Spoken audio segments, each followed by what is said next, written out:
two primary schools. You know, it is pathetic anyway. And yet you see, we have been able to combat insecurity as government. Government has been able to combat insecurity in the area. Cattle rustling.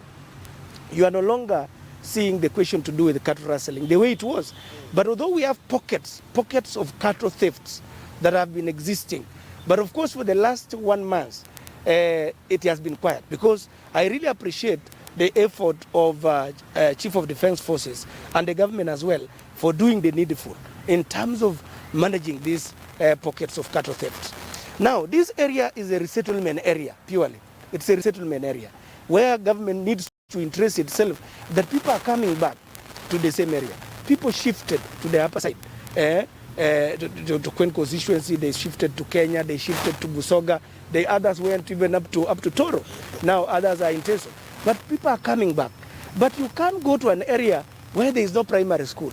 Very critical that we have a primary school in an area for people to resettle. Yeah. So these are some of the programs that government should interest itself. The other day, they had given us a seed school, but it is taking long. Yeah, it's now coming to close to 1 year ever since government promised to work on Ngenge seed school. But this is an area, if you tell President Museveni, he will tell you about Ngenge. He knows that Ngenge is one of the first sub-counties in Uganda, and now it is a constituency right now. But of course it needs an affirmative action in terms of development. And that is the area right now that is hosting many individuals. So how are people managing a situation where with 2 primary schools in a whole county and no secondary school? Where do people go for education? Most of the kids don't go to school. They don't. If you look at the sub-county like probably Sundet, look at a sub-county like Girig River, look at even Ngenge itself and Chepsunya Town Council, you see a primary school is critical because, once it is closer to the people, the children would be able to walk to the primary school. But with the secondary school, a child can be taken there and stay there as a boarding school. You can see the difference. And that is why we need to enhance, to have more primary schools in this particular area for people to resettle. And again, we would be able also to combat insecurity, because having this youth, it becomes a challenge.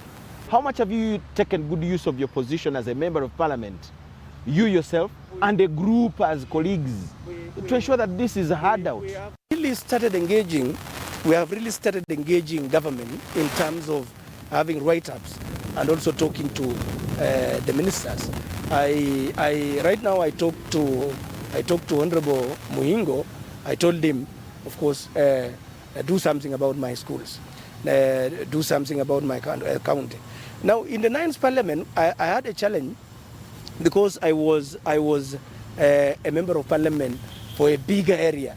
But of course, when you talk of Queen by that particular time, you would not separate issues. You would be talking of a constituency that has an advantage over the others. But of course, they will tell you, okay, we have schools in Queen as a constituency. But now, because when they carved this constituency of soil from Queen, it exposed some of these things, and you could really realize that this is an area that has no schools, and it could government is now going to get the idea that it's true, this area has been lacking behind in terms of development, and it is not of late. The Lakwena issues affected the same area. Cattle rustling, we are talking of compensation, giving them compensation in terms of the cows. Yeah, but my wish would be this on the government side: give me primary schools, give me secondary schools, give me water for domestic consumption, and the rest would be done. That is only. Now they have given us the road from Muyembe to Nagapipirit. Have you been shown any plans or any steps that are being taken for the primary schools, secondary schools, and things like that? It's only one secondary school that the commission has visited the constituency some time back, and they came, they saw the land, of course, that the land is there, and they said they would be constructing a seed school, of which government wants to own their own schools. Government doesn't want to begin constructing building schools where there are other institutions, yeah, private institutions. They want to have their own resources. Like, of course, this is my building. Yeah, I manage it myself. I send the teachers. Yes, I pay them. And that is what government needs to do. For us, of course, these are community schools anyway. Once it is in the hands of the community, and then you know that it belongs to the government itself. And that is where we are heading to. Yes. We are taking a very short break. On return, we are going to look at the castle rustling problem, and then what we used to hear too much in the Sebei region, yes, the FGM problem. Yes. Has it stopped? And things like that. Then again, we'll look at how the boiling political season in Kenya. Yes, yes. How it is affecting you people yes, that border with the country. Yes. Thank you so much for watching. That is great. We are with the Honorable Chemeswet. He's the Member of Parliament representing Soy County from Kwen District. We want to hear from the Sebei region as UBC TV, and we had to get one of the Members of Parliament to have their voice heard here on UBC One on One with Michael Jordan Lukumwa. Let's enjoy this short break. Do not go anywhere.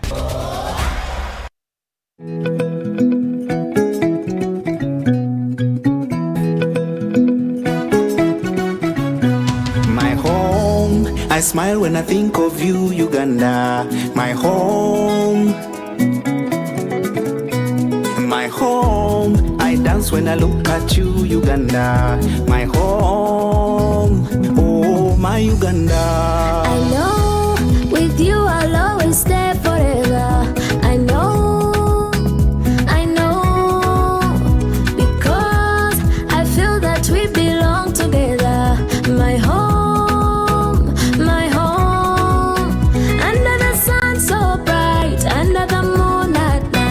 My heart, mommy, oh my Uganda.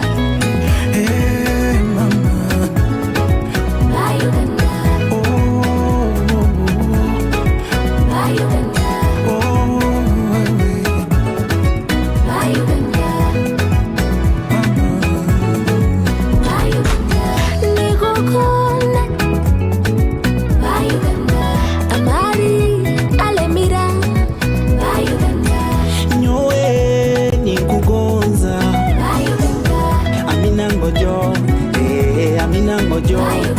At MTN, we look forward to starting another exciting journey together to grow our home, Uganda.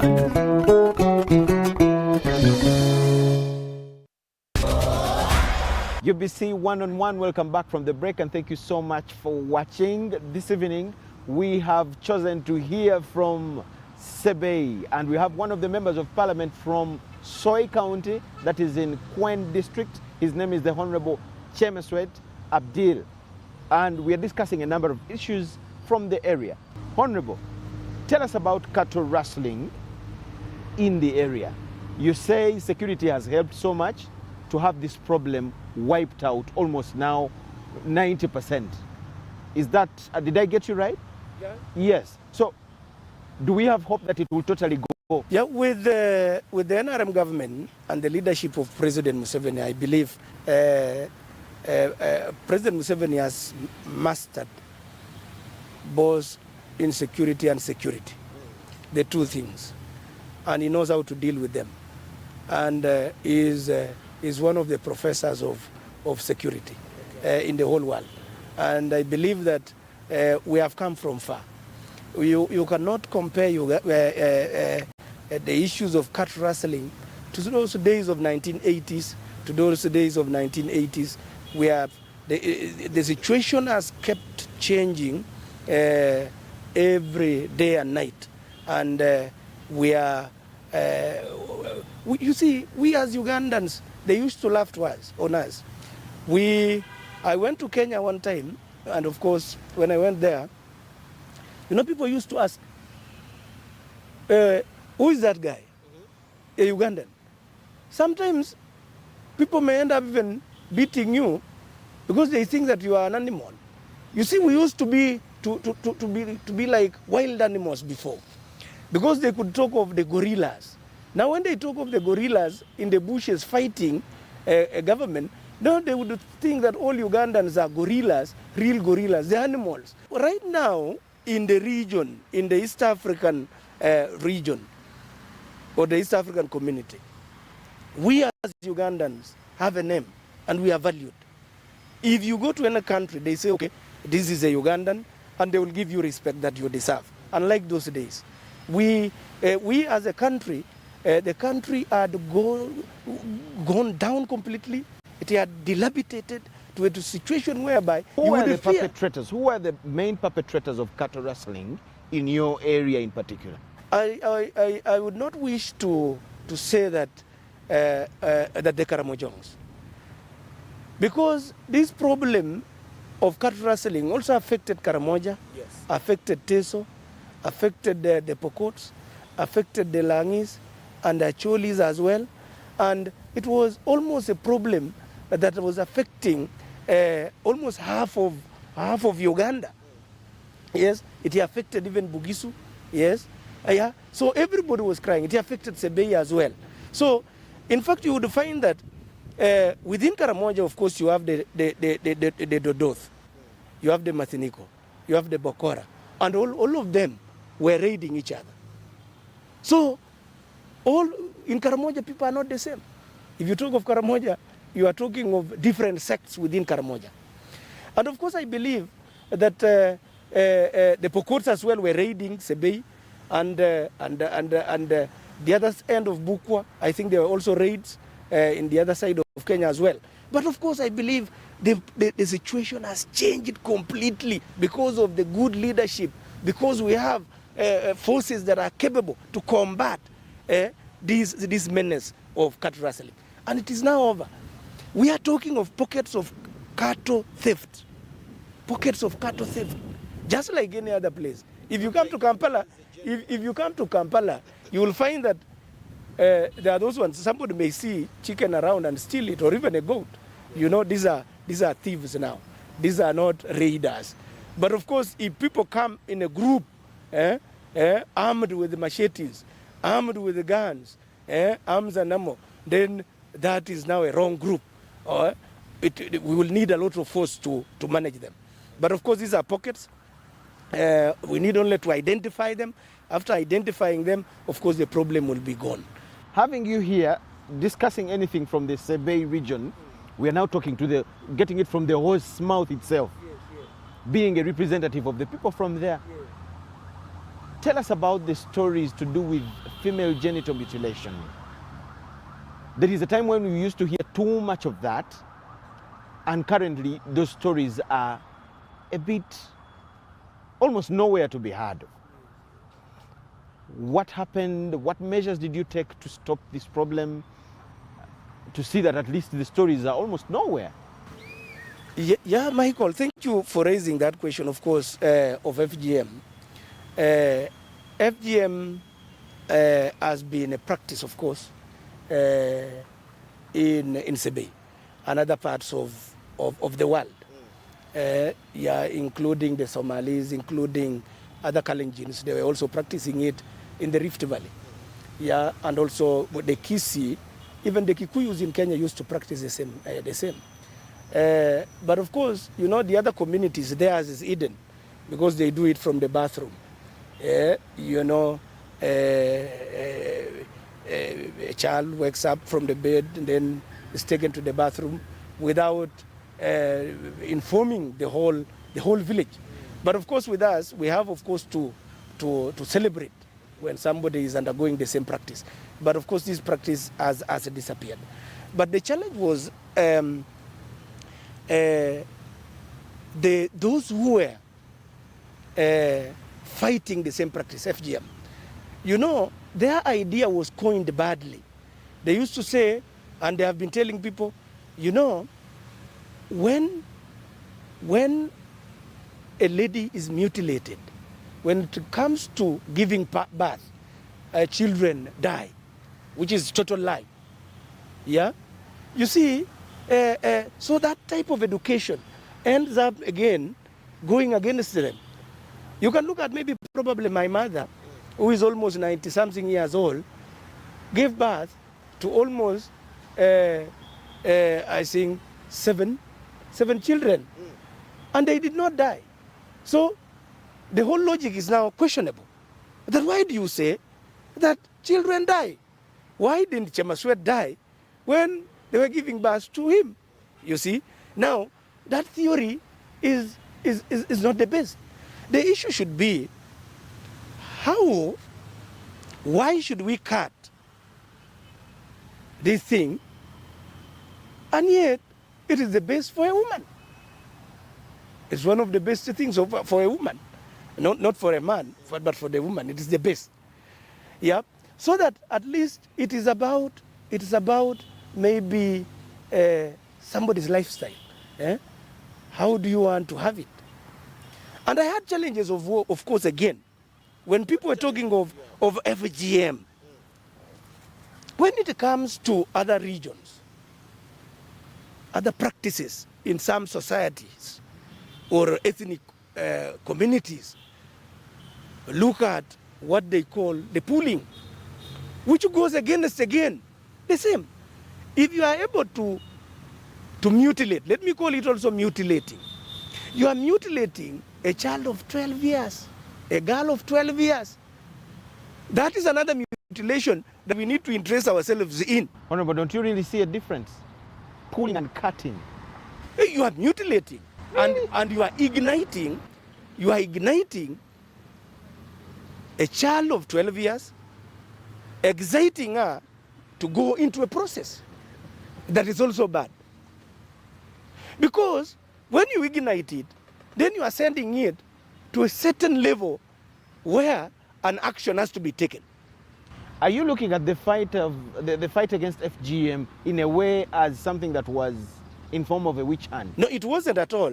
I believe that it was the best step that the government took.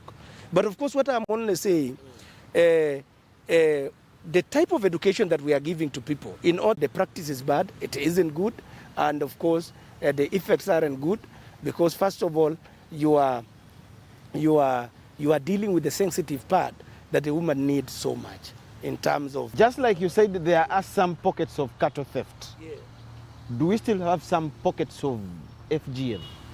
I believe it must be there, I believe, because if you are told now about the levels of education or lack of primary schools, and again, you know, when people are not educated, they drain back to those negative cultures, yeah, and that is what is bringing trouble. But I appreciate the effort of government for really giving us a secondary school, of course, for girls in Kwasir, yeah. Of course, it has taken off, and I think it is one of the institutions that will help us, of course, go against this practice of FGM.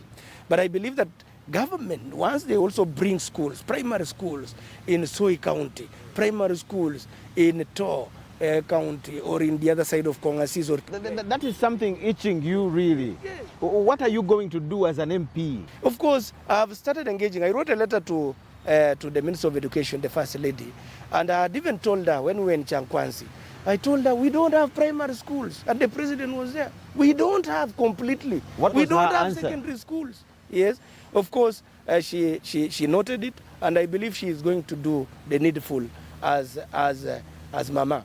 You know, a mama is a mama. Okay. Yes. The boiling politics within the neighboring country. I remember how we were affected in 2007 when they got problems.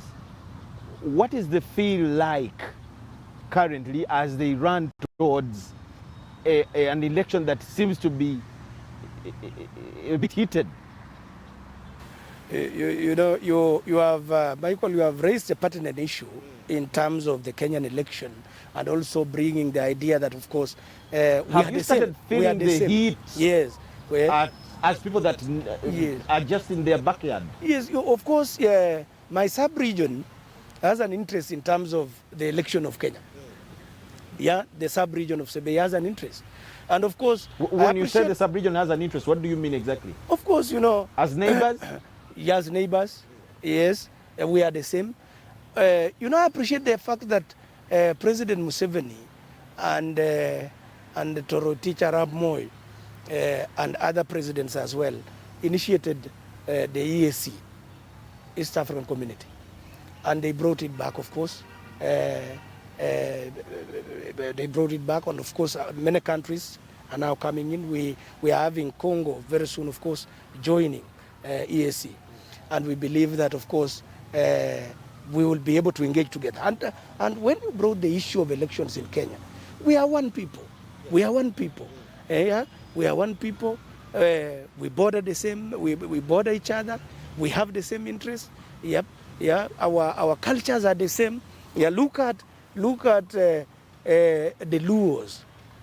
The Luos in Kenya, in Kisumu, in Homa Bay, with the Luos in this side of Uganda. Look at the Jabadola. We are all the same. The Badama. They share the same language and culture. They have cousins the other side. Look at Amagoro in Kenya and Amagoro in Uganda. And then as well, look at these are Itesots and Itesots in the other side of Malaba. Yeah, these are the same people. Look at the Sabines and the other Kalenjins, the Sabaot, the Nandis, the Tugen, the Marakwet. We are the same. And of course, we have an interest in terms of that election of Kenya. One, because we are a landlocked country depending on a country that borders the ocean. And our interest, of course, is the port of Mombasa. Our interest is the port of Dar es Salaam. But majorly our goods come through the port of Mombasa. And the Kenyan election, of course, is a pertinent issue in terms of our interests as a country. That, of course, if Kenya votes well, then our stake will also be secured. So when we talk of the Kenyan election, we talk of an interest, which is a major one, a major interest. And most of these elections that again end up draining itself or going towards maybe conflict where people fight, will only be solved if we have an East African Federation. An East African Federation. That will solve that. So that we have one head who manages affairs within the Federation of East Africa. And of course, as the deputy chairperson of the EAC, with my chairperson and other committee members, our interest is, of course, to make sure that we have the EAC Federation. And we should keep engaging other countries. Of course, Kenya, we engage South Sudan, we engage Rwanda, we engage Tanzania, and other countries as well, to make sure that, of course, we are united politically. So, as the people bordering in Kenya, have you started feeling the heat of this election? Yeah, we have started feeling it. How? What do you see in the villages? Of course, you know, the other day, when they talked of the maize issue, of course, our people took it politically, because the initiative, of course, to block our maize was almost political, affecting us again in this side. Then these other guys from Sebei were saying, no, they have blocked our maize because we are supporting Ruto. That's what they were saying. But of course, I don't believe that was the case anyway. But of course, they are even engaging us as leaders. Our locals are also engaging us as leaders. That why don't we support the other man of ours on the other side? Why do they call him theirs? They call him theirs because they speak the same language. But of course, that is not the direction that I would like us to take, because one, I'm a member of parliament of Uganda who was sworn, and of course, I know my responsibilities very well, and of course, the oath of allegiance to defend and protect the Constitution of the Republic of Uganda is in my mind, and I believe we will continue protecting and defending the Constitution of Uganda and the laws also, other laws that have been passed by Parliament. How would you describe the way things are in Kenya? I believe elections will be conducted in Kenya and they will have a president. I know very well that candidates are performing well. There are those ones who are doing well, and there are those ones who are not doing better. I believe that Raila Odinga and William Ruto are among the best candidates, of course, for the same seat of the presidency. Looking at the data and, of course, again, the numbers that they have and where they command in terms of political base. Of course, Ruto commands the Rift Valley. Raila Odinga commands the Nyanza region. The votes that all of them are fighting for are from central Kenya, because Ruto is so much interested with the votes from central Kenya. And Raila as well is saying, I need the votes from central Kenya. It is the votes from central Kenya that will determine who will take it as the president of the Republic of Kenya. So if they stick with Ruto, then Ruto would be the president. What do you make of the BBI? Recently that was upheld by the Court of Appeal? Yeah. You know, the Court of Appeal, of course, although the side of government, when I talk of government, I talk of Uhuru Kenyatta, the Uhuru administration. Yes, and the Attorney General. They are talking of going to the Supreme Court again, so that at least they can challenge the ruling from the Court of Appeal. And Raila, of course, is also part of the process, supporting one idea with the president, that of course that we need to have the BBI. Of course, the Ruto side, who is also government, but of course an opposition within government. But of course, I believe Ruto is also saying, no.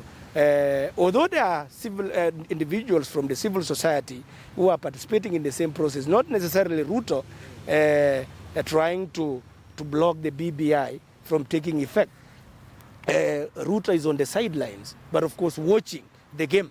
Yeah, how the civil society with other individuals fighting with the government in order to trash the BBI completely out of Kenya. What is your opinion about the relationship between the president and his deputy? The relationship can be positive or negative, yeah, but I believe their relationship has always been positive, although to some extent people tend to misinterpret and say it is now negative.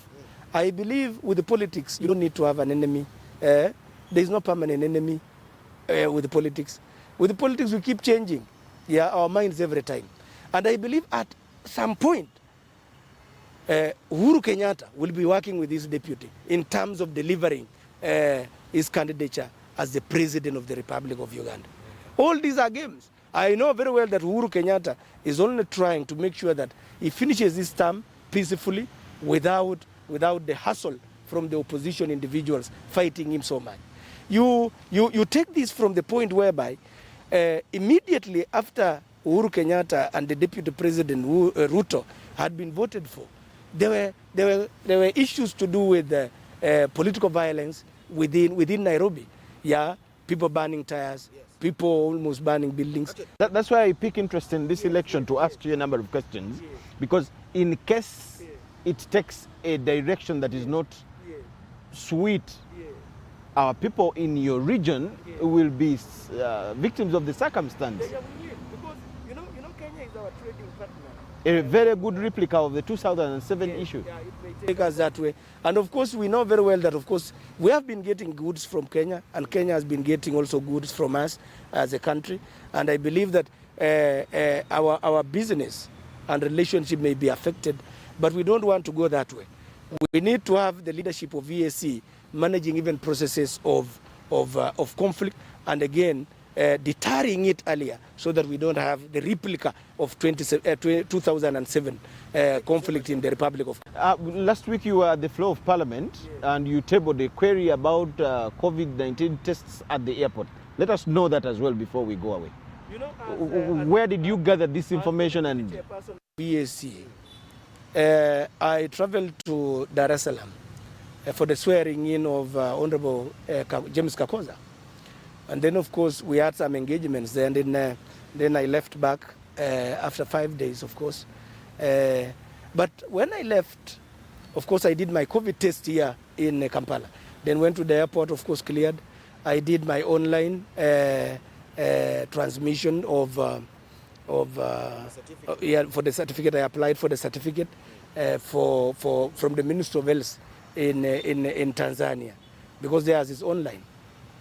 Then, of course, I went through Nairobi because the flight that I took, of course, could not go directly to Dar es Salaam. Then I was able to get out of the airport. But, of course, the COVID test certificate, I still had it, of which Kenya accepts the same COVID certificate from Uganda. Then, of course, the following day, I had to access the airport, went to Dar es Salaam.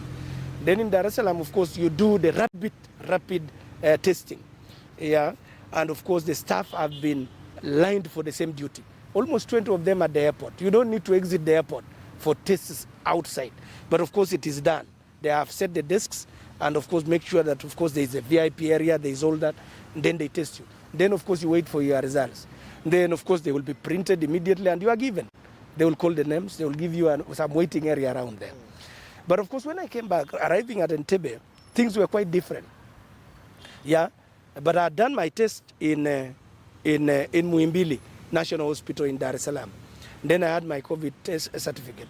So reaching Entebbe, it was something quite different. Of course, people were told, get out, buses are waiting for you. To be taken where? You are taking us to which bushes? They took people to the beach as if they wanted to go for an holiday in the beach. Now, we have our airport. Why do you take me to a beach that I have not told you to take me to? Because one, if I want my holiday, I will take my own opportunity and time to go to the beach. Because first of all, I did not even carry my swimming costume. So where are you taking me? So what answer did you get from the Ministry of Health? No, the other day, of course, I had to raise this. One, COVID testing at Entebbe, at that beach now, is $65. $65, 250,000 Uganda shilling. Whereas in Tanzania, it is $50 when you are doing it from Muhimbili. But again, getting into the, exiting the airport of Julius Nyerere in Dar es Salaam, only $10. You can imagine now you are exiting the airport in Entebbe, but you are paying $65. And again, when you are now to go back as a non-Ugandan, going back as a non-Ugandan, let's take now you non-Ugandan, because they are not resident, they would be living back. Again, you will do a COVID test at the same rate, almost 250,000 Uganda shillings. Do you see now the expenses, which surpasses almost the visa charges? Now, the challenge has been this, and let's be clear on this. And Ugandans should also understand this, and government should get to understand this. You don't give private laboratories to manage the COVID testing. You get challenges. We have government staff, these laboratory technicians, who have been employed by government, and they are there. They can manage the process at the port. So let's have port health from the Ministry of Health, who are managing COVID testing, and we will have the best, of course, of management in COVID. Now, I said one thing again. Look at thermocycler machines. These are machines for testing COVID. They cost $5,000. Let's have a projection of us having in Uganda 3,000 sub-counties and town councils. That translates to $15 million US. That's 54 billion. The other day when we were looking at the committee report of COVID task force presented by Katundu, they said they used almost 4-point-something trillion shillings. Couldn't we take some 54 billion to buy thermocycler machines for testing COVID, and we take them to our health centers in the sub-counties? In the sub-counties, we would be able to combat and fight COVID. The biggest challenge that we have been having is having cartel of individuals who are not ready to do the best. They are in business. Thank you so much, Honorable. And yet COVID is real. Yes. Thank you so much, Honorable. Just a message in a sentence to the people watching you from your region. I'm telling them one thing, that COVID is real. And again, we need to make sure that, of course, we support, uphold government programs. We need to make sure that we enhance household income. Let's engage in agriculture, let's engage in business for us to realize the best. And of course, let's support the government of the day. Thank you so much. You're welcome. Yep. His name is the Honorable Chemaswet Abdel Fadil. He is the Member of Parliament representing Soy County in Kwen District, that is in Sebei sub-region. Like I said, today we chose to hear from Sebei through him. Thank you so much for watching. That is all we had for you tonight. My name is Michael Jordan Lukomwa with Davis Kamukama, Gloria Guitabinja and the whole team. Wish you the best of the night. Bye-bye.